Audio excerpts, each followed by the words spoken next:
This is the Book Deal Podcast, where you will discover the inspiring stories behind your favourite books.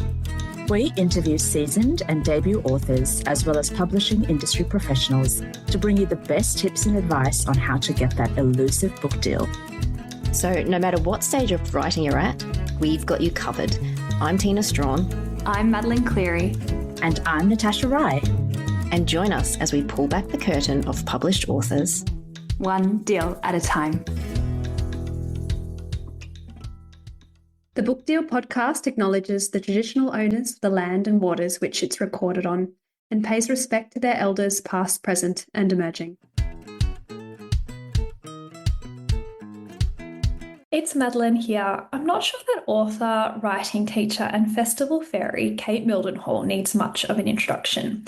You may have come across Kate hosting book launches or floating around writing festivals, or perhaps you may have listened to one or more of her 200 plus interviews on the First Time podcast, or during her big book tours for her highly acclaimed and award-listed novels, Skylarking, The Mother Fault, The Hummingbird Effect, and her delightful picture book, To Stir With Love. Kate is probably one of the most generous writing industry citizens I have ever met. Not only is her advice on point, but she champions and pitches us debut authors far and wide. I spoke with Kate a couple of months before the launch of her fourth novel, The Hiding Place, out now with Simon & Schuster, which I may have gushed over at length. This episode went way over time, but I didn't have the heart to cut it, so settle in with a cuppa and your post-it notes and enjoy. Kate Mildenhall, welcome to the Book Deal Podcast. Thank you so much for having me, Madeleine. It's delightful to be here. Someone actually once said to me that you're the queen of this industry. What are you thinking about that? I do not think I am the queen of this industry at all. I think, I get about a lot. I certainly get about a lot. I will happily take on festival fairy because I do quite like being a festival fairy and I get around to a lot of festivals. But I also think there's a bit of, ex-teacher, mother hen, eldest daughter, eldest grandchild in there that I like, I like everyone to come along to all the parties and everyone to feel included. So there's something about that. But queen, definitely not. I take very seriously that idea of being a good industry citizen. And I think, Madeleine, when I started like you, I didn't come up through lit journals or anything like that. I came into writing later in my life when my kids were little through RMIT, and I didn't know anyone. I didn't know any writers. And I am forever grateful to the people who did a bit of that kind of taking me under their wing or telling me what it looked like behind the scenes or giving advice, all of those things. So I like to give that. Well, I think you've definitely inspired a lot of people, I think, to give back to the industry, because this is what it's all about, being part of the industry, and you are a very special part of our industry. So you're also a published author of 5 books. You're a writing teacher, coach, podcaster. Well, you were a podcaster, still are. Yeah. And you're like you just self-described yourself. You are a festival fairy. You also facilitate lots of book events for many authors as well. So back when you were publishing Skylarking for the first time in 2016, is this something you planned for? No, absolutely not.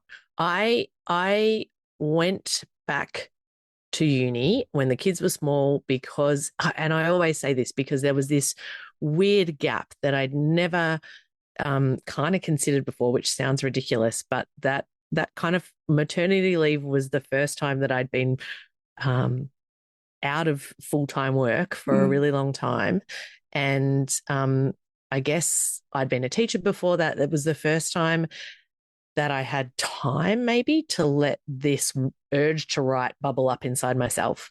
But the deeply pragmatic person inside my head, who probably was still informed by that careers teacher who told me that, people don't become writers, didn't think that I was going back to study writing to be a writer. I had told myself that I was going back to study writing to write educational texts or to edit to do some website editing for educational things, which is what I've been doing at State Library. And so even the fact that I wrote Skylark, anything longer than a short story, which I'd never done in my life, was a surprise to me.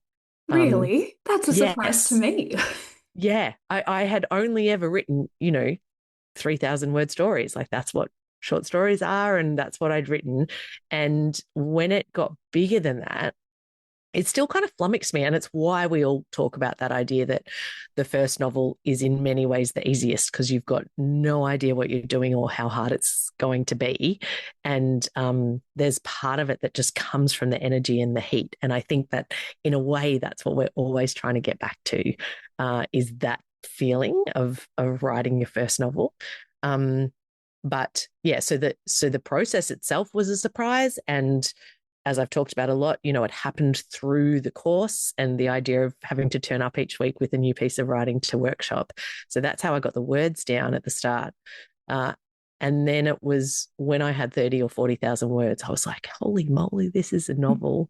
And the publication of Skylarking was a lucky break that I'm still extraordinarily grateful for. And I know that parts of it were luck that I made myself. So I'm not just going to say that it was lucky, but it was an unusual path to publication. And I'm so grateful for it, Madeleine. Do you want to talk about some of those unusual parts then? So the way that Skylarking was published in short is that I had submitted a short story to a competition. At that stage, it was through the Emerging Writers Festival and a university, maybe through Monash.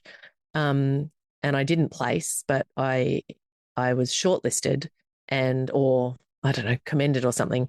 But one of the judges was Aviva Tuffield, who at that stage was editor at Black Ink. Fiction editor at Black Ink, and she contacted me via email and said, have you got a manuscript? And I said, my goodness, no, like I only write short stories. But what a question to be asked as well. Like that's like a dream, isn't it? It was a dream. And so, it must have been a year later or 8 months later. I saw her at an event and I went to this event. It was at the Wheeler Centre, and I went because the teachers at RMIT told us to get involved in the writing industry and, at that stage, join Twitter and get along to events and see what was happening. And Aviva was there. And at the end, in that bit where everyone's milling around, I went up to her and said, hello, my name's Kate. You sent me an email once. And I actually do have a manuscript. I'm working on something at the moment. And I think I was applying for Varuna or something like that. And I don't know, I asked her about that and she said, oh, you should send it to me. And I did. And, not very long after that, she signed it. So it wasn't finished. Hang on. You hadn't even finished it? Had you polished it? No. You just sent it?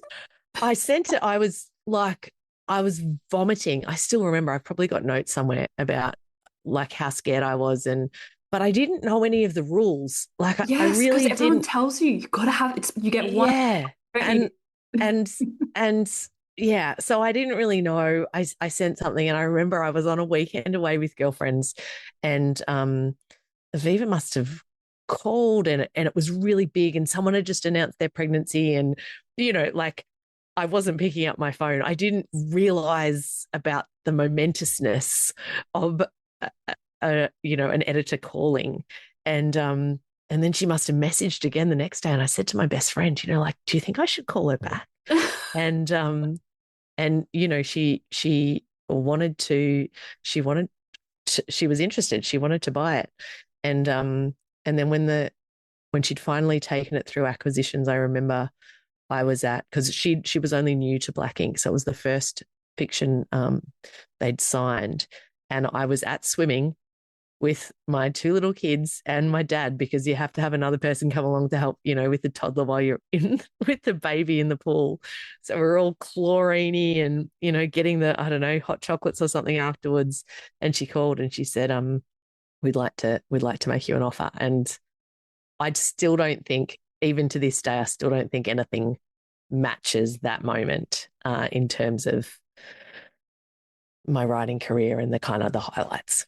Because you at that time you don't really know much more, is it? You kind of feel like you've hit this pinnacle moment and that everything afterwards is going to be rosy. Well, exactly. And, you know, I was talking about this with at Tony Jordan's launch the other night, actually, Madeleine, because not long after that, or maybe around that time, she'd published a piece in what was the Writers Victoria publication at that time called The Victorian Writer.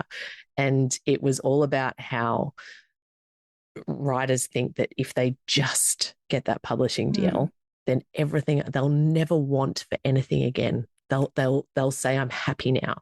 And she was saying, and of course, you know, that's ridiculous, because then you want the next thing, you want the sales, and then you want the movie deal, and then you want the good reviews. Why can't we just enjoy what we have? Why do we always want more? we just cannot. But I think, you know, what it's taught me too over time and getting to talk to so many writers is that there are some moments now which I really do try and take a moment and say, oh, this is good. Like the getting of a new idea, because I only get one at a time. So the getting of a new idea, that feeling of finishing a draft, even if it's only the first draft or whatever, those kind of moments, I really do try and sit in and say, hey, remember, this is the reason you're doing it. Like, this is the good bit. And you think it's going to be launch night or the day you see your book on the shelf. And those are great, but they're often so caught up in a whole lot of other emotions and complexity and expectation and nerves and all the other stuff that often it's those quiet bits where it's just you and your writing where you think, this is a good decision I have made to do this thing. Yes, and I feel as well that I've always been trying to search for that feeling of play as well, getting back to the writing, because there's such a playfulness about it, rather than make it about a business or something that you have to produce or it's an output. That's exactly it. I love that you mentioned play, because I think too, I was quite for a time wrapped up in the romantic ideal of it being an anxious, bleeding, horrendous, painful kind of endeavor to write. Tortured artist. The tortured artist, absolutely. And a couple of things changed that. In general, me, you know, trying to deal with kind of ongoing anxiety in my life, which was like, why would I do this if it was if I was making it so hard on myself? But also that idea of play that particularly Elizabeth Gilbert talks about. I remember being kind of profoundly moved by hearing her speak about that playfulness and the joy and finding that and a kind of a gratitude, I guess, without being too twee about it, for the fact that we get to do this thing and make stuff up on the page, and that there has to be play and joy in that. Otherwise, there's really no point in doing it. I'm getting tingles. I think it's lovely. That's just, and it's a nice reminder, I think, for me at the moment, and I'm sure for many listeners too, to find that. So it sounds like your first book, you had a pretty dream run. I did. Yes, and it had a great experience. And you probably expect, well, this will be then what will happen for all the rest of the books that will come out. And this is your career. You're going up. Progress. I'm going up. I'm just going to keep writing books right here. That's what I thought. Yes. So tell us what happened then. That didn't happen, Madeleine. That didn't happen. In short, what happened is that they bought my next book on a kind of a pitch. And can you talk about that actually? Because I think that's actually an uncommon thing, isn't it? To purchase on a pitch or a partial, I think is what they call it. It wasn't even a partial. It was absolutely just an idea that Skylarking did relatively well for a debut. It was historical fiction. So the first problem was, I guess, they wanted me to write historical fiction again. And I didn't want to, partly because I hadn't intended to write historical fiction. That just happened to be the first story that I wrote, and I really wanted to kind of play with some other ideas, but also, as I said, I only get one idea at a time, and my next idea was this one about a mother on the run with her kids, and it wasn't historical. It was either contemporary or, as it came to be, spec fic. And so, but they liked the idea. They bought it. it was a small advance, but I got an advance and I wrote it and I submitted it, and they didn't want it anymore. And I've talked about this in other places, so forgive me if you've heard this before, but this, when I was writing The Mother Fault, was when I started journaling at the same time, and so I had my journal open when I got the email, and and so I've got the record, and I often use it when I'm teaching, of me saying, "Oh my God, they don't want it. I'm going to burn this thing. I'm so humiliated." I can still feel how humiliated I felt and ashamed of what I'd written, I think, as well.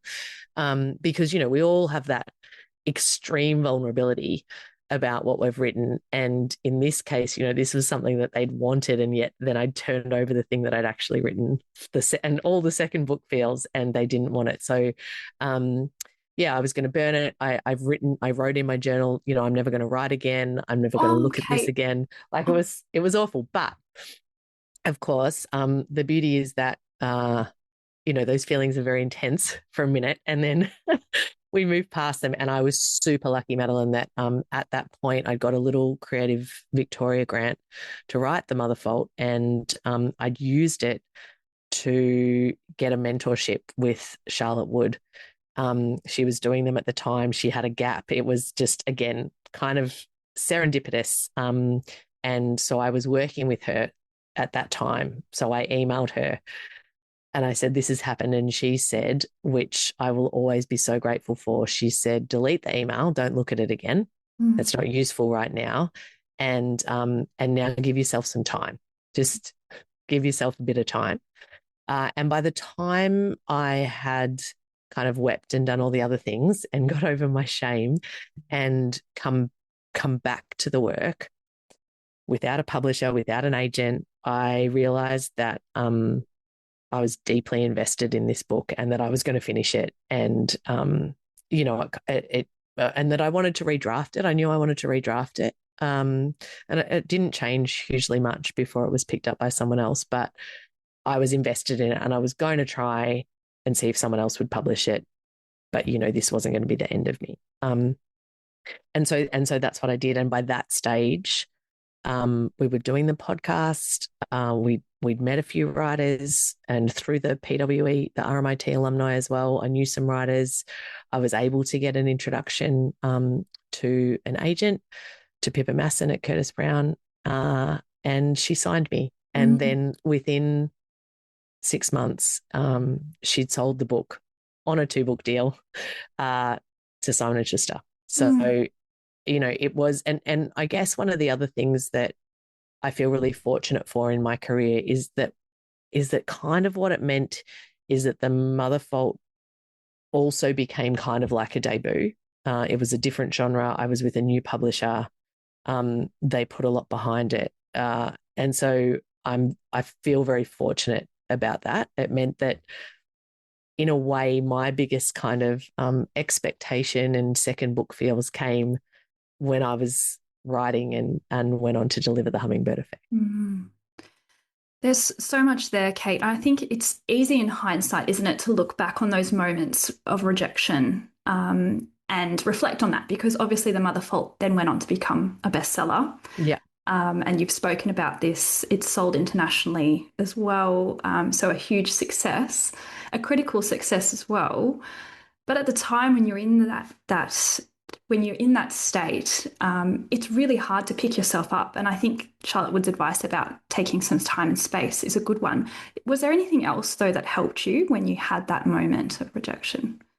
I think the other thing that helped is, by that stage, I had other mates who were writers. And I think that there's part, and you will understand this as well, that it's such a strange industry to outsiders, in that it works in odd ways. The kind of business side works in odd ways, but also, I guess other artists feel like this too, that vulnerability and the fact that it feels so personal when your work is rejected, And I know we always try and talk about, your book is not you, etc. But we put so much of ourselves onto the page.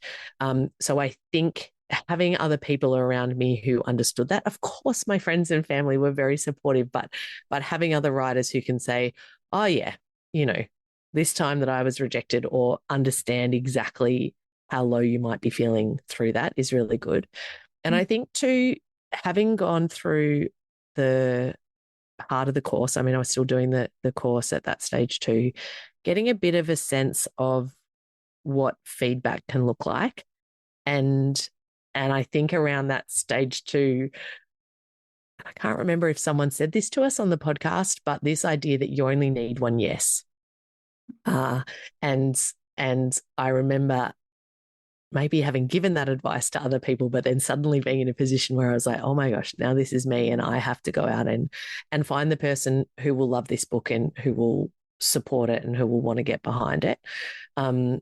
So I think I can't even describe how useful it had been to be able to talk to other writers, hear about their rejections and how they worked through it.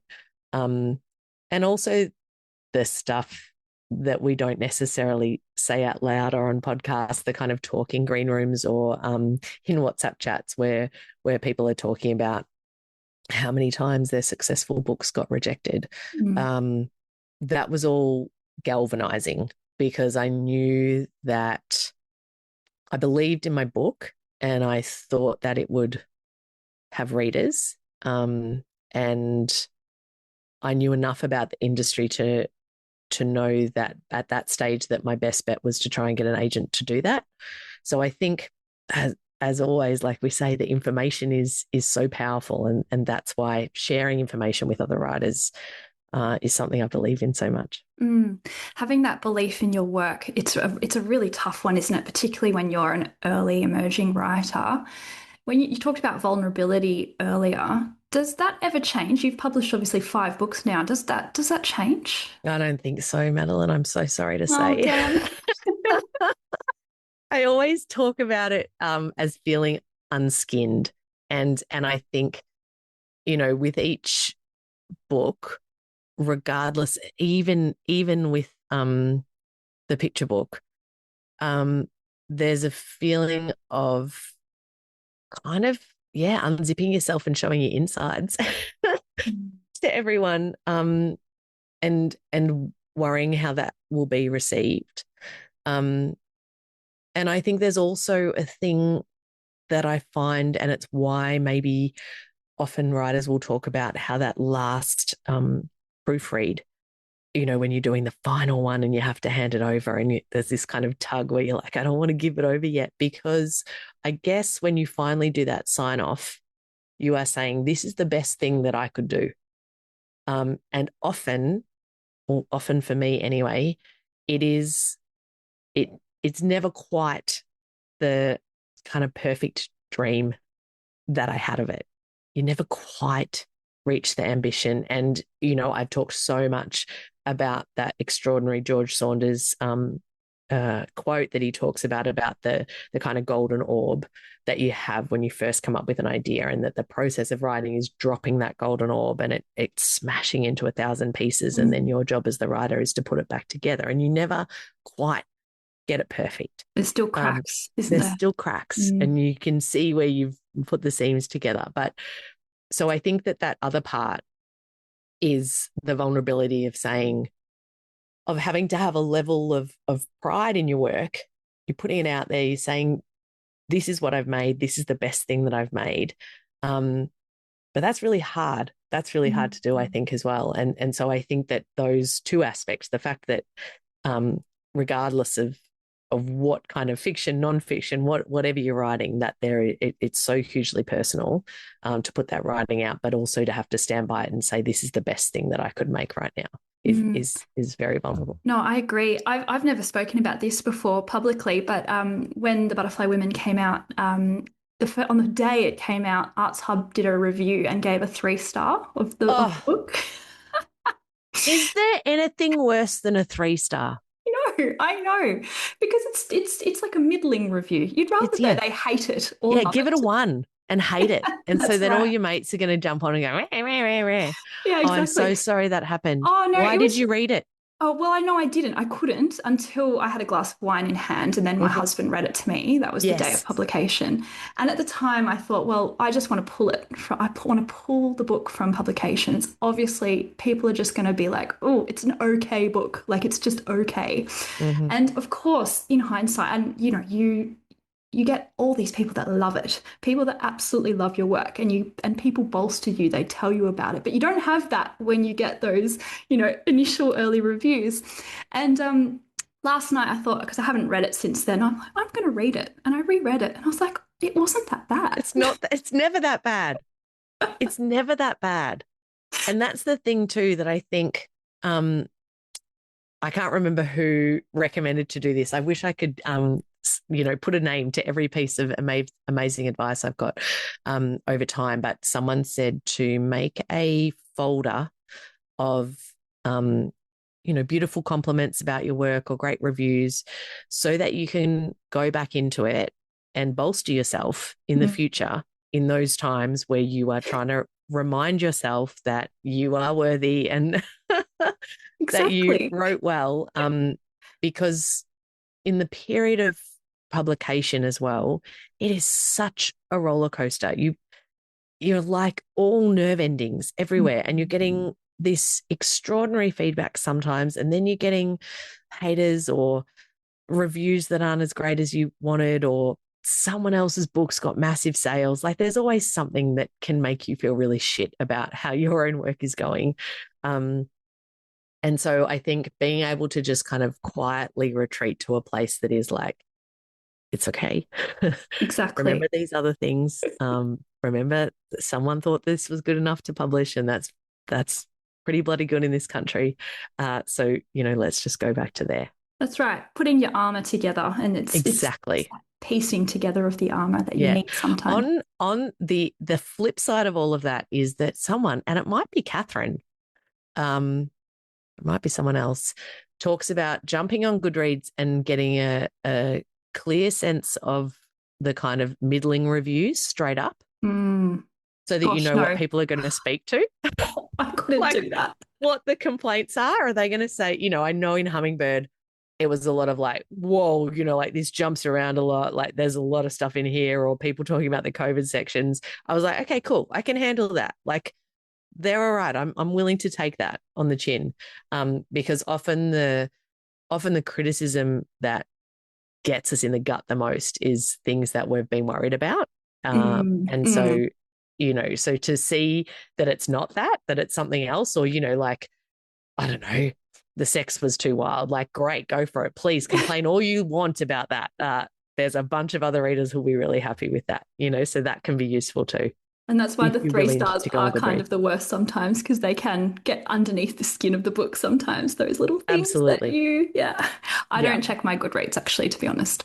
Yeah. Smart. Do you? I have done in the past. I now, the thing that I've stopped doing is that I used to have a Google alert on, like, my name plus the name of the book. And one night before I went to sleep, and it was pretty late, and, like, a review came up in the Age and SMH, and I read it.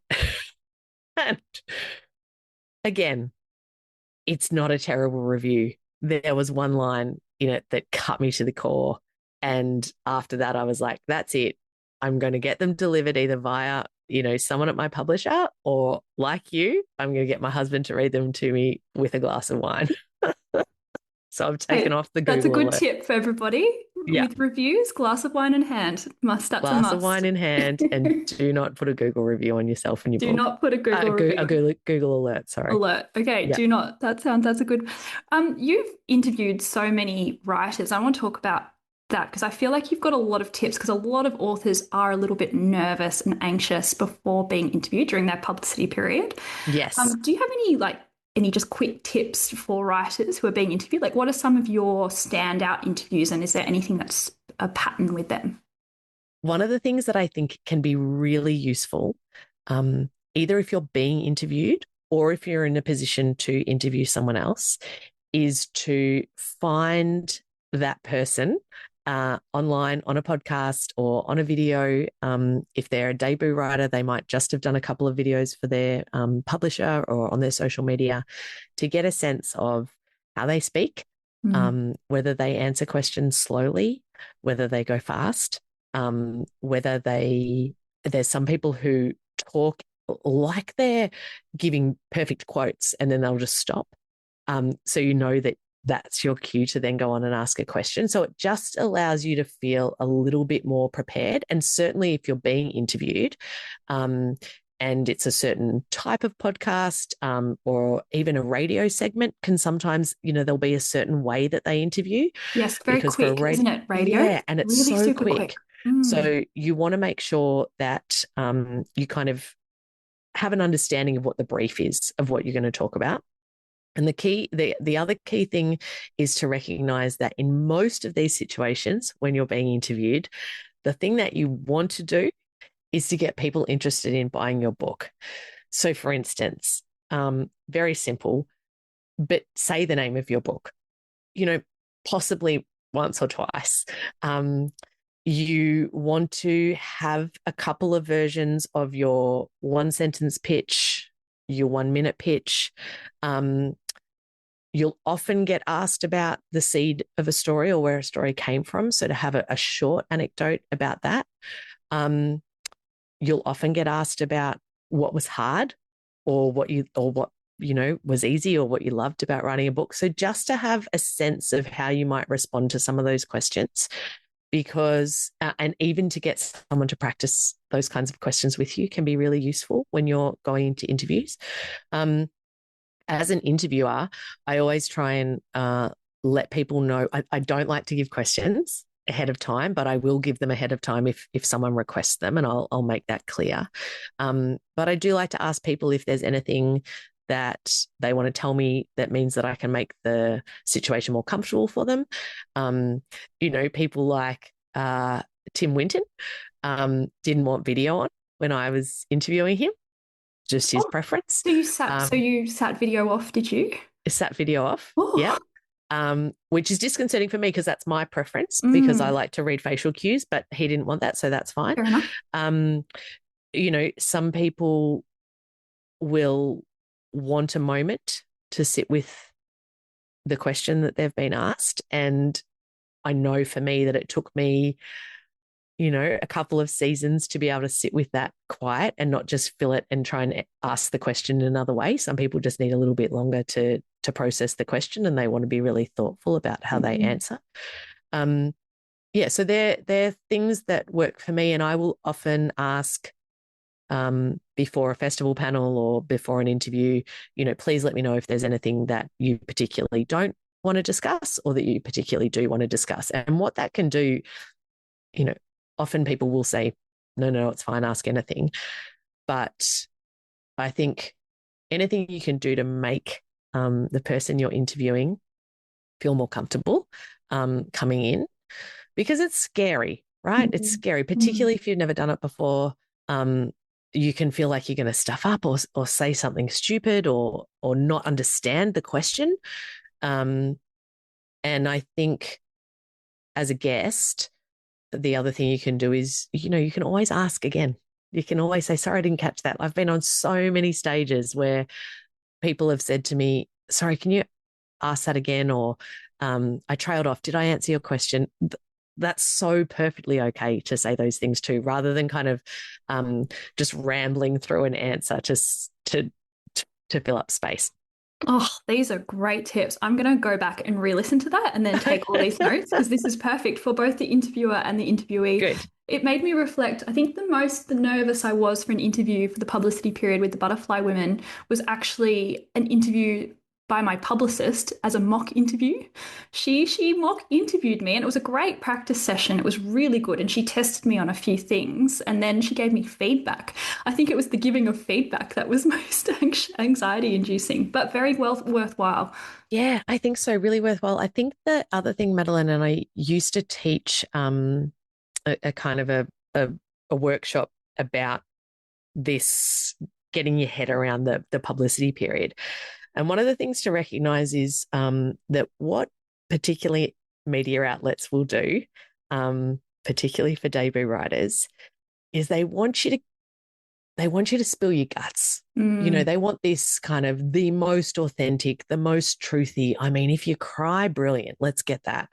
And so one of the things that I really encourage writers to do before the publicity period is to kind of make really clear boundaries about the narrative behind your book, because you don't owe the media or the public, you know, your whole life. Like there's you as the writer, and then there's you as a private person. And so a couple of the mistakes I made really early on is, you know, one of them was writing a piece for Sunday Life about my best friend, myself and my best friend, because Skylarking was kind of about friendship. And I'd written a really beautiful piece, and then Sunday Life came back and said, "Oh, can you make it more about jealousy?" Which I did. And I remember how sick I felt when it came out, because I'd met the brief. You know, I'd done the thing that they asked, and I'd given them a great piece of writing. But I was like, oh, I've given too much. Like that wasn't mine to give. And also I feel kind of sick about how much I've opened up there. So, and I say this, even if you're writing memoir, you are allowed to put the constraints around what you're going to talk about. And they can be constraints that you speak publicly about, or they can just be the ones that you know, this is the boundary around the story that I'm going to tell. And I think having your head around that before you get asked and you're just in the cycle, and so you say yes, yes, yes to everything, and you know, give away stuff that makes you feel like you've said too much.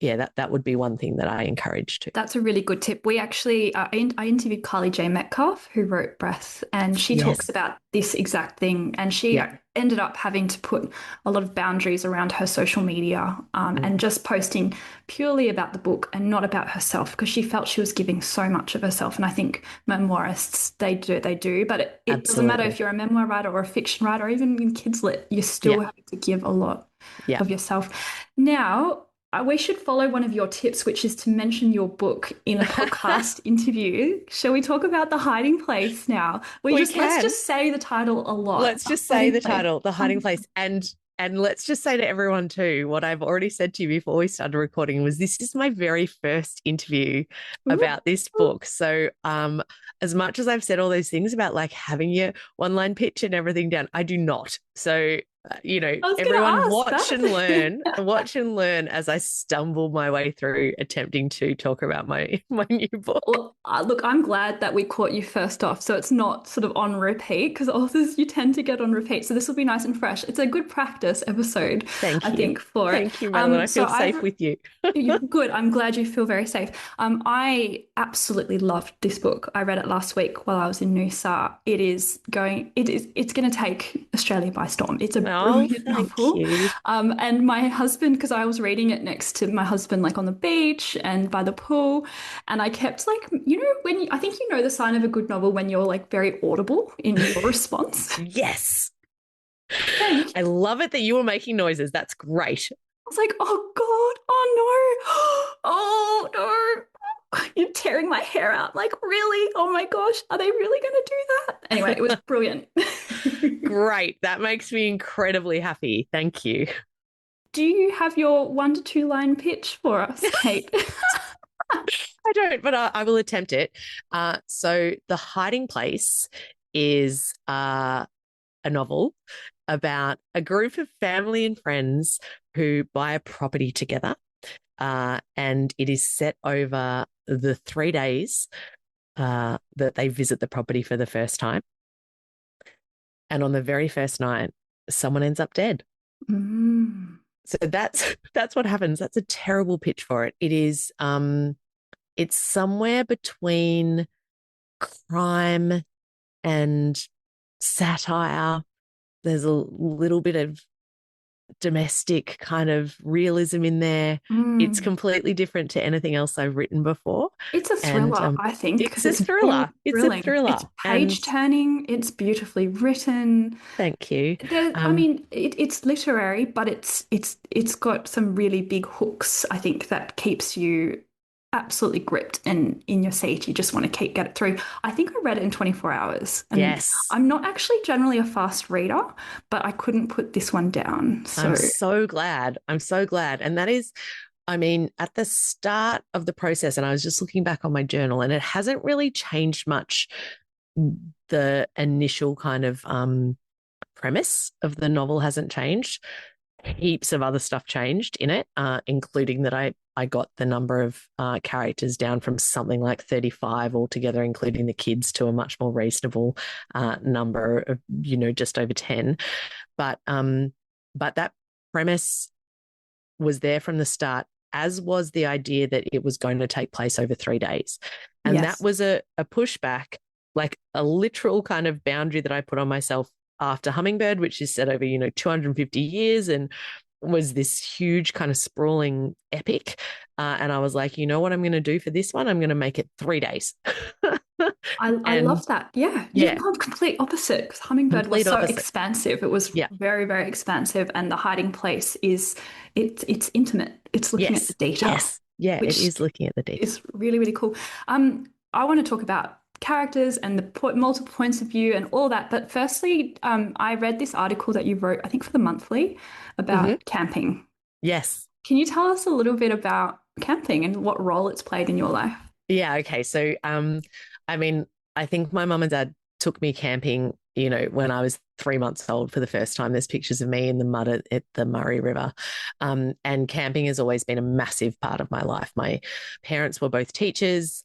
We would camp nearly every holiday, including winter some years, and relatively basic campers. We go relatively remote. I think mum and dad still kind of turn up their noses at places that have showers and running water. So, we spent a lot of time on Gurnai country in kind of East Gippsland and Far East Gippsland, often on the coast. And by the time I was a teenager, we were camping also with kind of some other families and our friends. That had always been part of what we did. But then by the time we could all drive, there was probably a group of 20 of us who would camp together. And as is the way with people, any of your listeners who are from Eltham will know this, that people from Eltham often end up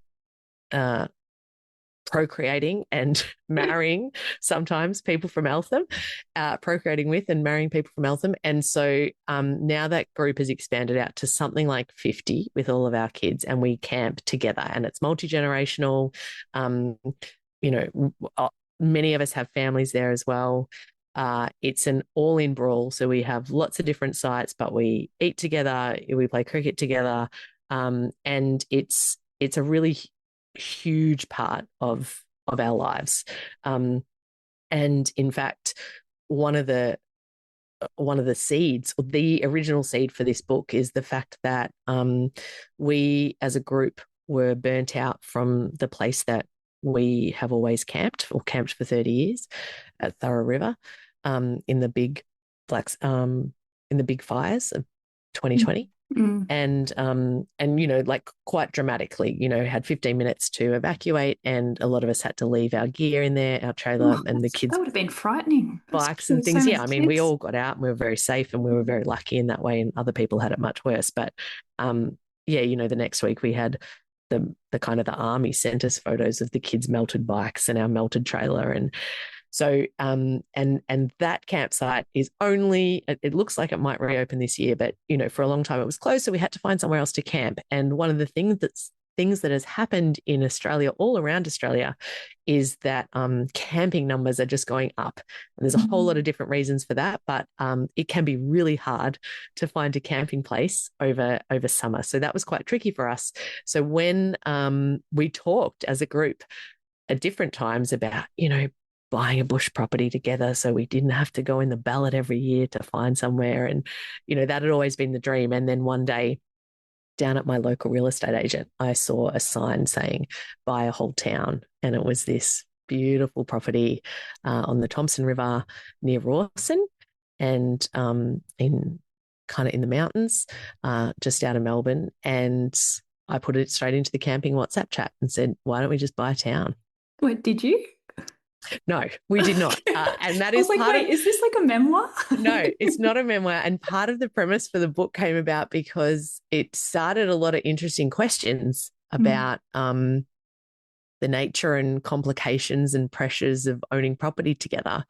And for a bunch of different reasons, you know, very wise ones, we didn't buy this particular property. I went and visited it, you know, went around it with my kids. We went full driving over it with the current caretaker. But the seed that it planted in me was, this is a great premise though for a novel, because those early conversations I had with my very dearest friends who I've been friends with for, you know, decades, I was like, I can see how this could go pear-shaped. Not pear-shaped in the way that it goes, might I say, No. in the novel, Madeleine, but that idea of friends and family, of money, of ownership, of what we believe about the ethics of property ownership as well. They were all questions that I started thinking about. Oh, there's so much I want to talk about. So when I was reading it, it made me really reflect, I suppose, on my friendship group, which is probably what you're wanting and intending to do. Because Please. and I think travel changes so much as you go on with your friends. Like in my 20s, we did a lot of travel with a big group from Canberra when we were living in Canberra. Yep. A lot more drinking, partying, Yep. big house by the beach. Like that was the sort of really good fun times. But Yep. now we're all in our 30s. It's a lot more complicated. We all live interstate. A lot of us now have kids and things do get bigger. So when you were talking about like the size of it, the Yep. coordination, the logistics. So for me, I really sympathize with Lou as the group organizer because I am the Lou of my group. Aha. I love this. I feel like people should be able to get little badges like I am Lou. I suppose no one will wear one that says I am Phil, but you know, maybe they can. Are you the Lou of your 50 odd? Uh no, it really gets shared around. And no, I'm not a classic. I'm not a classic Lou. There's everyone has very distinct roles. Mm, And we're also pretty good at sharing them out. And I've got to say too that it was abundantly clear to me early on that if I was going to write a book about a great big group of friends who have known each other for a long time and go camping together, that I was going to have to radically work on characterization that was not based on any of my friends. yes. So, I was so going to while the ask, don't, is it into what's been the reaction of your yeah, well, friends? I mean, not all of them have read it yet, Maddie. I did do a sense check through via a few key people, including two of my best friends, and they assured me that everything was okay. Though they both did say it went pretty close to the bone, and I think that that's because, as you're talking about with your own friendship group, there are lots of common dynamics that happen in friendship groups, and they are about, you know, certainly at the age that me and my friends are at now too. There's complexities around parenting. There's complexities for people who have grown up with each other for a really long time, who have made different choices about work and about property and about the way they live their lives, which means that money can be really different for people and can have really profound effects for people by the time that they're in their mid-40s. You know, there's so much that happens, particularly with that idea, I think, of old friends. And I think that some of the characters say something about this in the book, that you know, there's something about old friends where you're also still kind of expected to be your 18-year-old self, or your Yes. 16-year-old self, or your Yeah. 25-year-old self, and to have both those strengths, but also those weaknesses, if we want to call them that. And so there's not a lot of remaking yourself that you might get to do with Mm. old friends that potentially one gets to do with newer friends.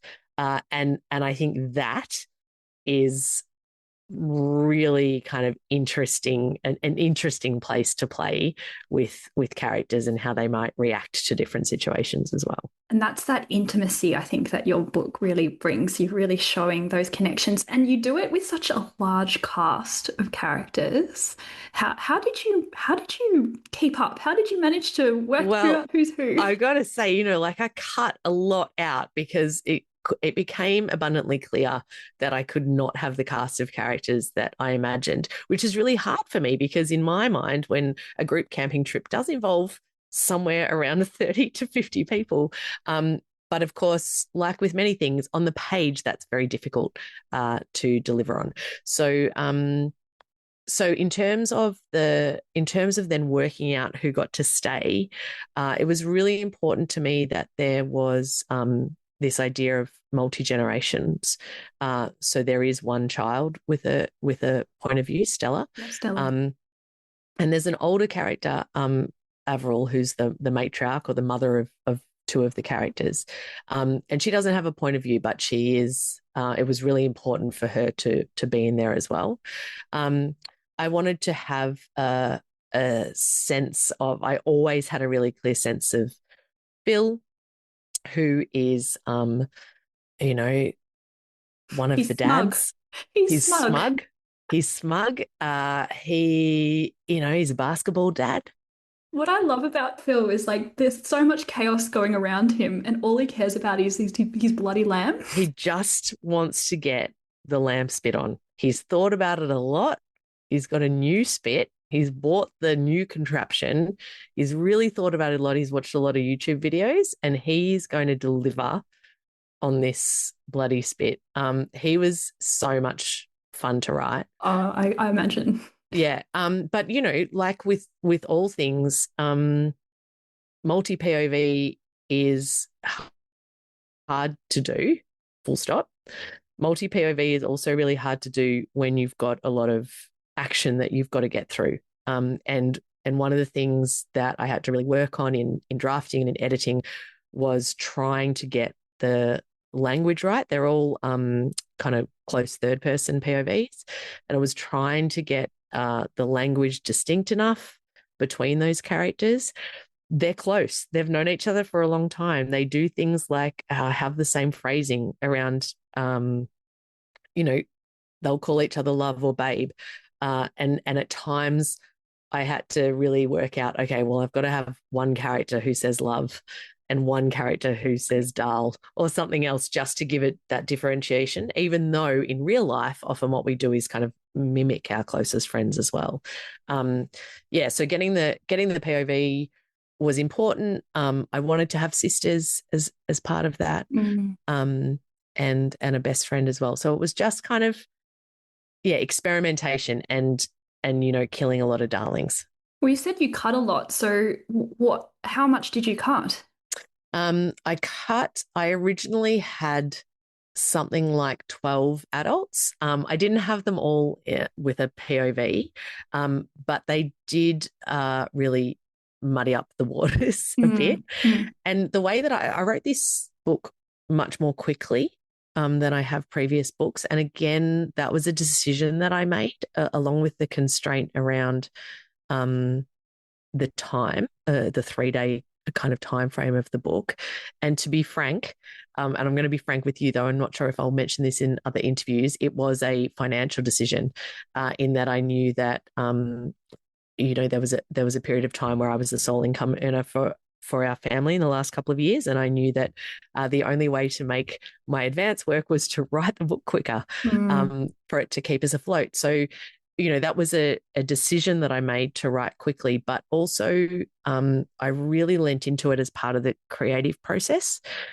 So I wrote fast, but I also deleted fast. And I kind of had a sense of the plot. I knew where I wanted to end up. But the way that it got there, who dies, how they die, who may or may not be responsible, all of those things changed multiple times over the drafting. Yeah. Because often like crime thrillers are heavily plotted and Yeah. enhancing it is not generally No, recommended. but let's remember, I am not a crime thriller writer. And this is what I love so much, though, about it. And I spent so long, talking to other crime writers, bailing them up, really. Let's be frank about it, bailing them up in green rooms and at writers' festivals and saying, like, okay, Chris Hammer, how do you do it? Okay, Haley Scrivener, like, what is your key kind of What did thing they that you say? do? Can you give Well, us? they all had completely different responses. That's annoying. They did. I mean, one of Haley's great pieces of advice to me, because I was kind of held back for a long time by the fact that I felt it was really ethically problematic for me to kill someone. And like I say that, I sound like a golden child. I'm not at all. Like I can do horrible things in fiction, but I think because I was writing these characters as people like me, these kind of average middle class kind of people who think that they're good people, I was like, well, how am I going to get a dead body in here and have someone responsible for it? Because these are people who aren't necessarily going around thinking about killing people. And what Haley did, which was really good, was she was like, oh my God, just kill anyone. Like, don't stress about it. Crime writers don't stress about who they kill, for God's sake, Kate. So that was good. And you earlier you talked about playfulness, and one of the things that I had to do was to have this element of kind of theater and playfulness and satire and having things a little bit over the top, so that I could get through those kinds of bigger moments that potentially I hadn't kind of played with or written before in contemporary realism. It's different when you're doing it, I think, in spec fic and things like that, because you're already building a whole world. Yes. Whereas this world is meant to be this world right here in the hiding place. So as you're talking, I'm now picturing the scene which I will not reveal, of this dead body. Yeah. And it is exactly what you've described. It is that. And it was one of those moments where I was like, oh, audible. I want to talk about the good people, and I'm just going to read something here because I thought this was so interesting. So this is from Flick's perspective, one of the 6 or 7. It might have been 7. No, 6. No, I think it's 6. Yeah. So what Flick had come to realize she wanted, what was feasible and desirable for her, was in fact a little slice of nature to call her own. This place isn't a holiday house like the rich folk have in their tightly held parcels of city-adjacent coastline. This is something else. This is hashtag regeneration. This is hashtag sustainable. This is hashtag back to nature. What I love about this is that it really sets them aside, I think, from who they do not want to be, which is these rich people who have investment properties. Instead, they're all about being eco-friendly and respect to nature, and they're giving kids the ability to run around in nature, which also is really lovely as well. Do you want to talk a little bit about some of that land ownership aspect that you were? Yeah, I love that you chose that bit. It's so interesting because I haven't heard people read from it before. But I think what struck me immediately too is isn't that what we all want to think, right? We're not like other people. We're doing it a little bit differently. We're going with our moral values and our ethics. We're not like those people. For a time, I was going to call it those people. And I think, that's one of the things that I wanted to examine. And the stuff about land ownership too. I mean, on so many levels, land ownership is deeply problematic, particularly in this country. We're a settler colonial a group of people. So the idea of land ownership and who owns land is inherently problematic anyway. And then there's this idea that Australians seem to hold so dearly as well about the little patch that is yours, whether it is a backyard or a holiday house. I mean, just the fact that if you're listening to, kind of legal talk back on the radio, that every second caller is talking about a fence dispute. Like we will quibble over 10 centimeters, that's where your fence. No, that is. So there's something that people find it gives them such a sense of self about the land that they own, and yet that whole kind of idea could just go up in smoke. So I really wanted to write about land ownership. I really wanted to have the idea in there of also people having different kind of financial stakes in it. So does that mean that you're more an owner if you have more of a stake, or if you do more work? There's this idea of sweat equity that they talk about in the book too. Well, I'm doing a lot of work for the property, so what does that mean? I just think it's such a rich kind of area to think about and to talk about. I listened for a long time to an extraordinary book called The Book of Trespass.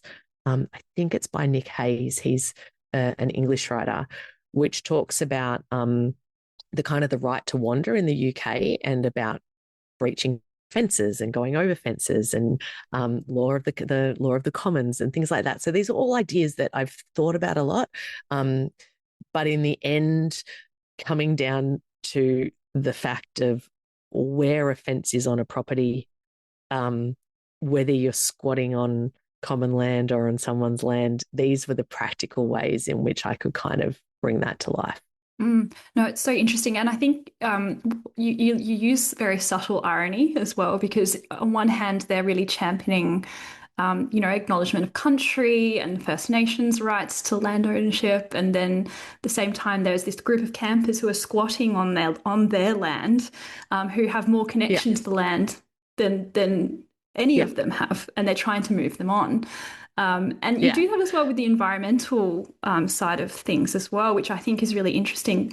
There's a lot of grotesque things that you have about the land, but there's also a lot of beauty and serenity. And then one of the characters is also, no spoilers, but it definitely goes into things like climate change and how what footprint we leave behind. Do you want to talk a little bit about the environment? Yeah. So I guess one of the things too is that sense of hypocrisy. Hypocrisy was another potential title for the book, and the fact that they're often so convenient, our ethical and our ethics and our morals. I guess in the Mother Fault, in Hummingbird Effect, and in this one too, I feel like there's I feel a kind of moral compulsion to write about the climate catastrophe in different ways. And in this one, I wanted to kind of lean into the idea of invasive species a little bit, but also that kind of connection to or removal from the land. Also, just in really little bits, there's I got really obsessed with this idea of re-snagging rivers. And my mum and dad, I grew up out on the Yarra River, and mum and dad still lived there. And they told me about this idea that in the Murray in particular, you're putting back in a lot of the big old trees to snag it up because they're great habitats for fish, etc. But of course, one of the characters in the book, Flick, also wants to, tidy the waterhole and make it safe and, make it kind of more aesthetically pleasing. So she's pulling everything out while Joe's telling her to put it back in because it's good habitat. And, I think that's what life is. On the one hand, some of us are, chucking solar on our roof, and then at the same time, we've got our kids buying plastic shit on Shein, and you can't. There is no. I think what my position is like there's no way that you can be fully ethically good, right? And I think even coming to that realization, for me, it's taken a long time, but I think coming to that and holding that kind of I guess that sense of hypocrisy and that sense of it, not feeling this kind of that you ever have the moral high ground, because so often you do not. Because good people can make bad decisions, can't they? People make very bad decisions. So you've written historical fiction, spec fic, children's picture book, a cross-genre blend, I would say, a thriller crime. What's next, Kate? Romance, obviously, Madeleine. Romantasy, even? Romantasy. No, I don't think I have the skill to pull off a romantasy. But it is interesting. I've got an idea for for the new book. And there is an element of leaning into some romance tropes in it. And, what's really important to me is I don't think like crime writers, historical fiction writers, romance writers, they are so good at nailing their genre. And I think that for me, and so I hope no one feels like I'm stepping in territory, I'm like getting out of my lane. But one of the things for me that really works for my creative process is to go, okay, like, well, how does that kind of storytelling work? And if I mash that with this kind of storytelling, like, how does that work? And I find a lot of energy from those kinds of experiments, and they really fuel my writing. So my poor publishers, they don't know where to shelve me. The booksellers, I'm sorry, booksellers. Hopefully this one is easier to shelve for you all. No, keep swimming outside all the lanes, Kate. Just keep going all around. Everyone else can just keep following it, but we'll move around you. We'll embrace you. I love it, Kate. I was talking with Natasha Lester actually about dreams and having big dreams, because she actually she chastised me when I sort of said, oh, I'm setting my expectations low. It's better to prepare yourself and, be realistic. And she said, why not dream big? So what are your big dreams then, Kate, for the next few years?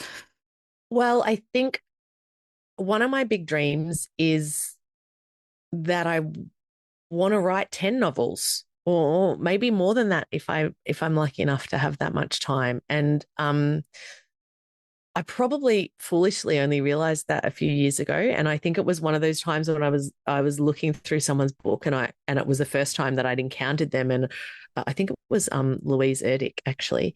And I was looking through and I was like, oh my gosh, she's written 7 novels already, and I wonder how many more she's going to write. And I realized, like, this is what I want to do. Right. There's so many stories I want to write, so many experiments that I want to do, and to do that, especially when you start thinking about what we know about publishing lead times and about how long it takes to write a book and then how long it takes to publicize it, you're suddenly like, okay, that's a finite amount of time that I have left. So I guess for me, being able to build a career within the industry, and including getting to talk to other writers and doing that part and doing mentoring and teaching as well, that means that it is sustainable for me to keep writing, is like the biggest dream of all. On top of that, obviously my first dream when I left school was to be a film director and to walk the red carpet at the Oscars. So we'll put that in as a secondary dream, that that one day I want to be walking along a red carpet with someone who has turned one of my books into something amazing, and I will feel pretty smug then. I could see The Hiding Place as being a great movie. Did you just set me up there to say that? No. Or just keep saying The Hiding Place, The Hiding Place, please do. Please do. This would be an amazing movie. So we always finish on one last question. We always ask our guests their final top tip for writers. So Kate Mildenhall, can you give us your top tip? Okay, I'm looking over at my post-it notes that are on my window, which I keep above me to keep me going. And one of them says, forge ahead, with an exclamation mark. And I would say that that's just a variation on keep going. And I think what writers often forget is that in the end, the work is just getting the words down and doing the next thing to the words if it's in drafting, just to keep going. And that includes sometimes to keep writing through a failure, to learn from that and to do the next one as well. And so I would say that at whatever stage people are at in a particular project or in their writing career, keep going, forge ahead, you've got this. Oh, I love that. And I think I'm going to add to that, put up some post-it notes in your office as well. Put up post-it notes. And what I do is I generally switch them over, because I can see one of them says weather. And that's because I knew that I had to go back and do an edit where I had to really make sure that I had the weather correct in the hiding place. So I do take them down eventually at the end of a project and then set up a new set. But yeah, the post-it notes, motivational post-it notes, like you can't go wrong. No, Exactly. So good. Well, Kate, this has been an amazing episode. I think writers are just going to absolutely love this. The hiding place, the hiding place, the hiding The place, hiding place. the hiding place. It will be out when this episode drops. So it'll be available in all good bookstores. And I very much highly recommend everyone grabs a copy. And it will be Christmas time as well. So grab a few copies. Do grab them for everyone, especially the people who you might want to, go into a communal living situation with. Or maybe not. Madeleine, thank you so much for having me. That was a real treat. And like I said at the start, I get a bit nervous being on the other side. So you looked after me so well, and I really appreciate it. Oh, well, thank you, Kate, for joining us. We're so happy to have you on here. Thank you. Thank you. Thank you for listening to the Book Deal podcast. We're able to bring you these weekly writerly chats because of our amazing patrons. Join the TPD family by becoming a member of our Patreon community at patreon.com/The Book Deal podcast. And if you love the pod, please give us a rating or review. And don't forget to follow us on Instagram and Facebook.